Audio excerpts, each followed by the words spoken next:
दोस्तों, all exam guide गुरु के YouTube channel पर मेरा नाम है सुजीत पांडे। आप सभी का बहुत बहुत स्वागत है। लेकर आ गए हैं सुपर फास्ट 100 क्वेश्चन जीके के। साइंस के क्वेश्चन आपको रात में पढ़ाए थे, आप लोगों ने बहुत ही अच्छा रिस्पांस दिया है, तो आपको ऐसे जीके के 100 क्वेश्चन लेकर आ गए हैं। मुश्किल से 10 से 15 मिनट में ये क्वेश्चन हो जाएंगे आपके। इस वीडियो को 1 से 2 बार देख लेंगे तो आपके पूरे क्वेश्चन रिवाइज हो जाएंगे। तो करते हैं स्टार्ट को। बहुत ही शानदार क्वेश्चन है, तो कोशिश करिएगा पूरा वीडियो जरूर देखिए। पहला क्वेश्चन, भारतीय विधान परिषद को बजट पर बहस करने की शक्ति कब प्राप्त हुई थी? तो ये प्राप्त हुई थी भारतीय परिसर अधिनियम 1892 के अंतर्गत। अगला क्वेश्चन देखिए, अमीर दक्षिणी अमेरिका में खनिजों का भंडार किसे कहा जाता है? तो पैटागोनिया के पठार को खनिजों का भंडार कहा जाता है। अगला क्वेश्चन देखिए, राजाओं की घाटी कहाँ अवस्थित है? तो मिस्र में राजाओं की घाटी अवस्थित है। विश्व स्वास्थ्य संगठन के अनुसार एक नगर के लिए सुरक्षित ध्वनि प्रदूषण कितना होना चाहिए? तो 45 डेसिबल से अधिक नहीं होना चाहिए। सुरक्षित ध्वनि प्रदूषण है 45 डेसिबल तक। पेडोलॉजी किससे संबंधित है? तो मिट्टी के विज्ञान से संबंधित है पेडोलॉजी। लॉरेंज वक्र के द्वारा क्या मापा जाता है? तो आय की विषमता या वितरण को मापा जाता है लॉरेंज वक्र द्वारा। किस केस में भगत सिंह, सुखदेव और राजगुरु को फांसी की सजा हुई थी?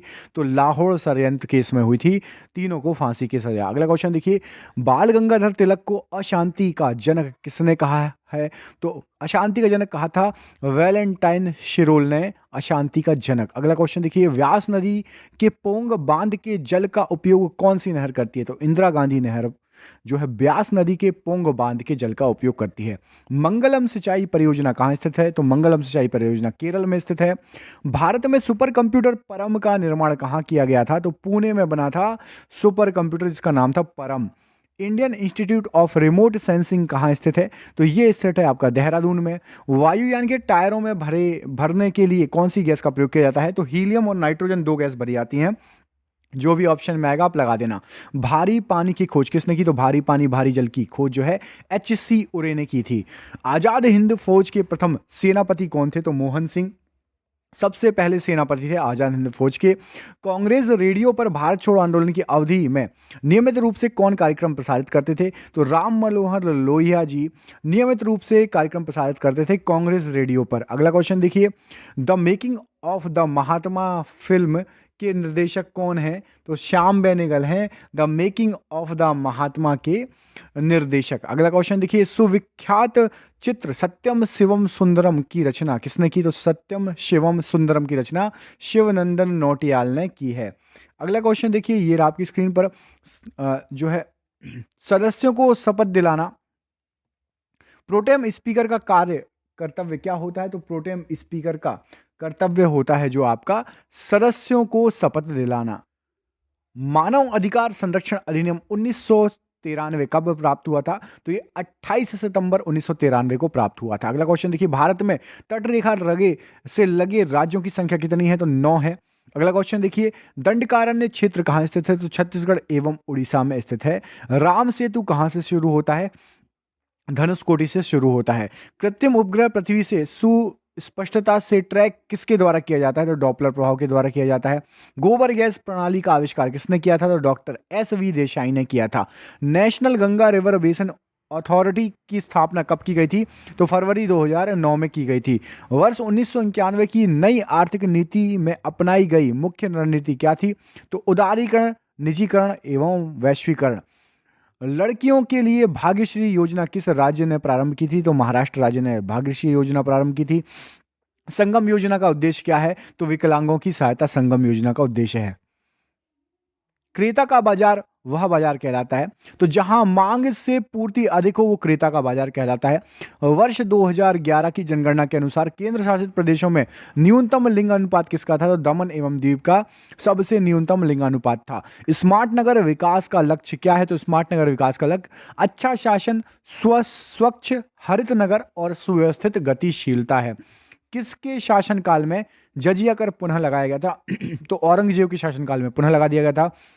किशनगंज शैली किस कला के लिए प्रसिद्ध है? तो चित्रकला के लिए प्रसिद्ध है किशनगंज शैली। शाहजहांनामा के लेखक कौन है? इनायत खान शाहजहांनामा के लेखक हैं। आपको कमेंट करके बताना है अकबरनामा के लेखक कौन है। कमेंट बॉक्स में कमेंट करके बताइए कि अकबरनामा के लेखक कौन है। अगला क्वेश्चन देखिए, राष्ट्रीय मानव संग्रहालय कहाँ स्थित है? तो ये भोपाल में स्थित है। मानव द्वारा सर्वप्रथम प्रयुक्त अनाज कौन सा था? तो मानव द्वारा प्रयुक्त सर्वप्रथम अनाज जौ था। हड़प्पा में मिट्टी के बर्तनों पर सामान्यतः किस कलर का प्रयोग हुआ है, रंग का प्रयोग हुआ है? तो लाल रंग का प्रयोग हुआ है। सम्राट हर्ष ने अपनी राजधानी थानेश्वर से कहाँ स्थापित कर ली थी? तो कन्नौज कर ली थी।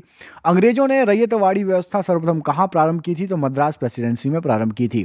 भारत के मुख्य निर्वाचन आयुक्त का पद किसके समकक्ष होता है? तो सर्वोच्च न्यायालय के न्यायाधीशों के समकक्ष होता है। सुनहर किसको जोड़ती है? तो सुनहर सुपीरियर और ह्यूरोन को जोड़ती है। मटर की पत्ती विहीन प्रजाति का नाम क्या है? तो अपर्णा मटर की पत्ती विहीन प्रजाति का नाम है। बल किसका गुणनफल है? तो बल जो है द्रव्यमान और त्वरण का गुणनफल है। आपने पढ़ा होगा F equal to m f, force equal to mass into acceleration. अगला क्वेश्चन देखिए, मिट्टी के घड़े में जल किस कारण से ठंडा होता है? तो वाष्पीकरण के कारण ठंडा होता है। सबसे भारी प्राकृतिक तत्व कौन सा है? तो यूरेनियम सबसे भारी प्राकृतिक तत्व है। एशियाटिक बब्बर शेर का निवास स्थान कहाँ पर है? तो ये आपका गिर के वन है जो कि गुजरात में पाए जाते हैं। सुल्तानपुर बर्ड सेंचुरी कहाँ अवस्थित है? तो गुरुग्राम में अवस्थित है सुल्तानपुर बर्ड सेंचुरी। किस पर्यावरणविद को जल पुरुष के नाम से जाना जाता है? तो राजेंद्र सिंह को जल पुरुष के नाम से जाना जाता है। गोल्डन हैंडशेक किससे संबंधित है? तो गोल्डन हैंडशेक आपका जो है स्वैच्छिक सेवानिवृत्ति योजना से संबंधित है। गरीबी हटाओ विषय वस्तु पर आधारित गरीबी उन्मूलन कार्यक्रमों को सर्वप्रथम कब प्रारंभ किया गया था? तो 5वीं पंचवर्षीय योजना में प्रारंभ किया गया था। एशिया और उत्तरी अमेरिका को जो जलडमरू मध्य अलग करता है कौन सा है? तो बेरिंग जलडमरू मध्य अलग करता है। भारत का सबसे गहरा बंदरगाह कौन सा है? तो विशाखापट्टनम भारत का सबसे गहरा बंदरगाह है। प्रयाग प्रशस्ति प्रयागराज स्थित अशोक स्तंभ अभिलेख किस बारे में जानकारी देता है? तो ये समुद्रगुप्त के सैन्य अभियान के बारे में जानकारी देता है। महोदया किसका पुराना नाम है? तो महोदया कन्नौज का पुराना नाम है। दारा शिकोह को कहाँ दफनाया गया? तो दिल्ली में जो है दारा शिकोह को दिल्ली में दफनाया गया। अगला क्वेश्चन देखिए, महात्मा गांधी दक्षिण अफ्रीका से कब लौटे थे? तो वर्ष 1915 में महात्मा गांधी दक्षिण अफ्रीका से लौटे थे। भारतीय संविधान की छठी अनुसूची जिन राज्यों के जनजातीय क्षेत्रों के प्रशासन से संबंधित है वह कौन सा है?